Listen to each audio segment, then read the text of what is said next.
Hi, this is Swapnil Bharti, and we are here at GitLab Contribute. And today we have with us Carol Teskey. You are part of People team. What is People team?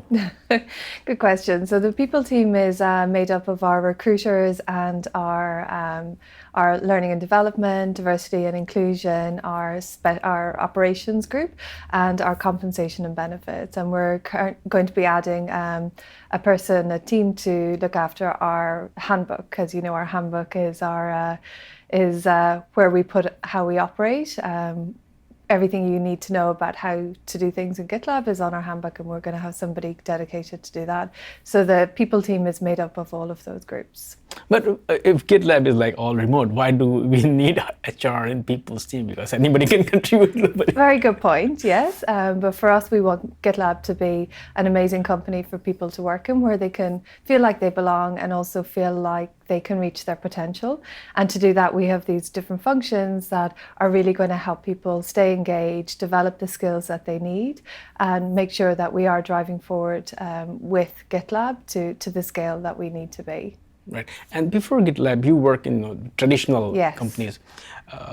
The role, responsibility, and challenges there are different. There are a lot of policies in how you should behave in office, a lot of things. Here, it's totally different because people are working from their homes. So, first of all, what has been your experience, from that word to this word? Number one, and number two would be, what are the benefits you saw versus what are the unique challenges that posed which you never came across before? Sure.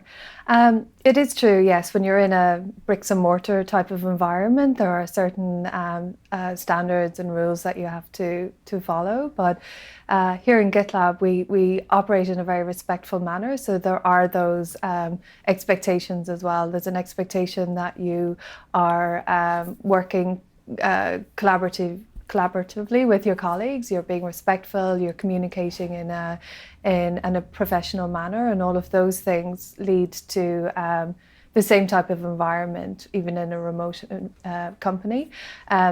What I find pretty unique about it, and probably what was a big transition for me, was how transparent we are, particularly in a people team.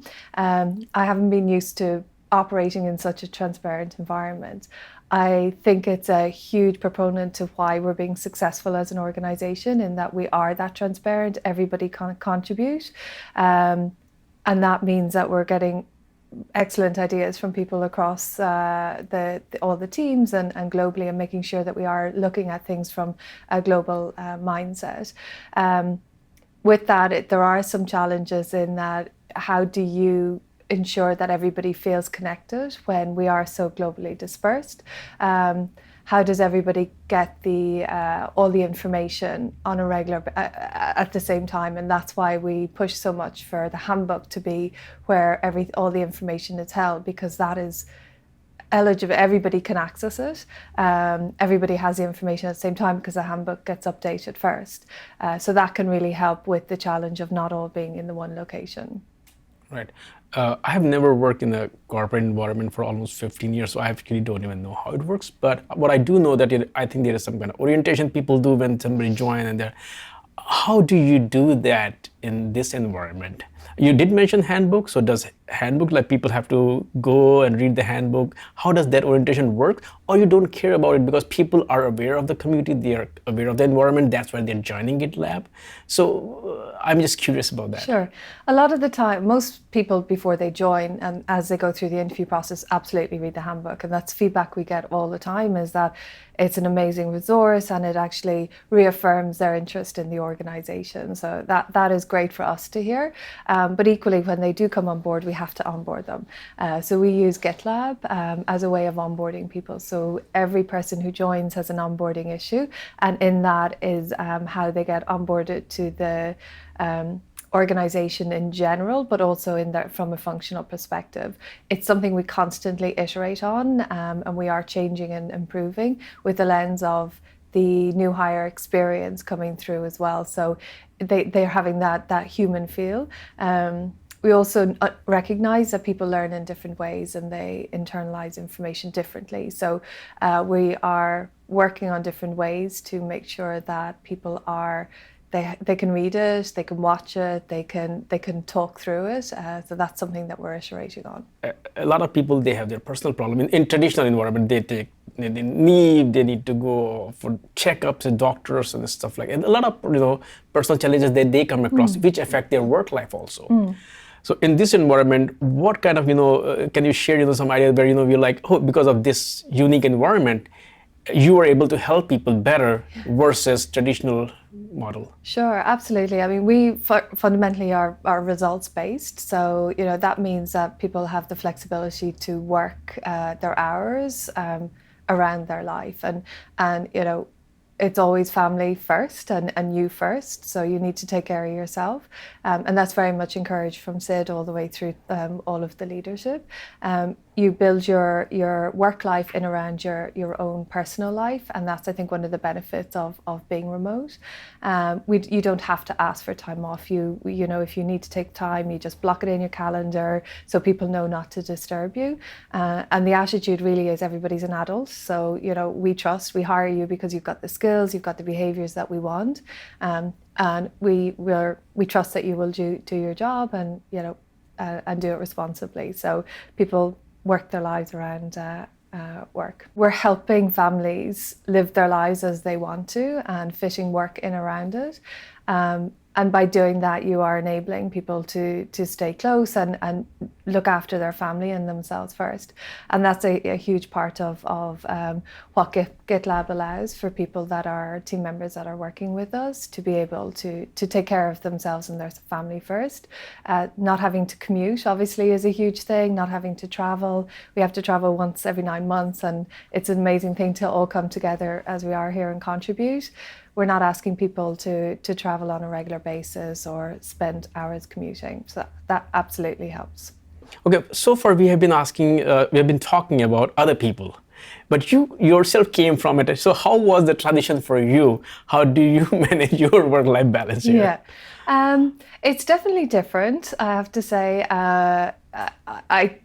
This is my first all-remote company, so waking up my first morning and actually just starting work at home was a very different situation for me. But I think because we're results-driven, you know what you need to do and you can balance your work around it. I work a lot with people in the US, on the West Coast, so that means that I'll flex my hours, and if I know I've got a call later on in the evening, that means I will just start later, or I'll take time off in the afternoon to do what I do my personal items. So for me, it's the flexibility that we afford everybody helps me make sure I maintain a balance while working in a global organization. GitLab has kind of started this movement, but I think it's already happening. So what advice do you have for other founders who want to build a company around the same culture so that they can also build a successful company? Sure. Communication and transparency are huge catalysts for a successful remote organization. Communication, obviously, because we're so geographically dispersed, that's from the outset getting that right, understanding what the communication channels are, setting people up to be able to moderate the communication themselves is hugely important.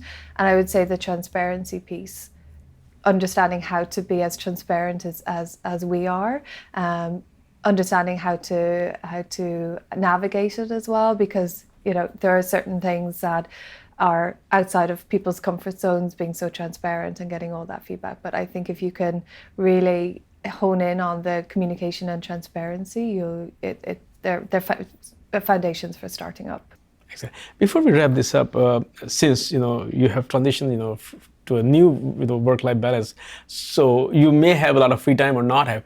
What do you do in your free time when you do get it? What are your hobbies? Yeah, sure. So I love it. I've been traveling for jobs for 11 years on planes, so I don't know myself that in fact I'm home all the time.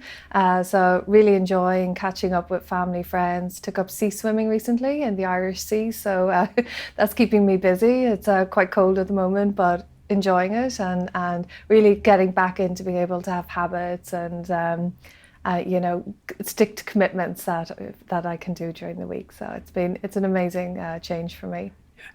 Yeah, it is, for I think the whole community that's around GitLab. Once again, Carol, thank you so much for sharing, your vision about, this remote culture. And actually, you are a catalyst in that. So once again, thank you so much. Thank you.